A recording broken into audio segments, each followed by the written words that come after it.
मैं कहता हूं ना, आप सोचते हो उसके अनुसार बहुत कम लोगों के साथ ही होता है। होता वही है जो डेस्टिनी ने आपके लिए व्यवस्थित रूप से लिख रखा है। आप कहां जाने वाले हो आपको नहीं पता। अब मैं दिल्ली पहुंचा सिविल सर्विसेज के लिए, सारी चीजें ठीक चल रही थी, प्री भी पास हो गए, उम्मीद थी मेंस भी कर लेंगे। और उसी समय बीमारी डायग्नोस होती है मेरे, कोलाइटिस में आंसर था, अभी भी है और आगे भी रहेगा, क्योंकि लाइलाज है। डॉक्टर ने कहा कि 3 टैबलेट के साथ में जिंदगी गुजारेंगे।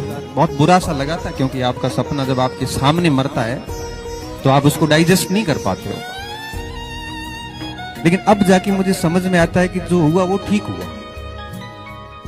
अगर वो चीजें उस समय, बीमारी की स्थितियां नहीं पैदा होती, तो निश्चित तौर पे मैं आज न तो इस जगह खड़ा होता, न मुझे इतने बच्चों का प्रेम मिल रहा होता।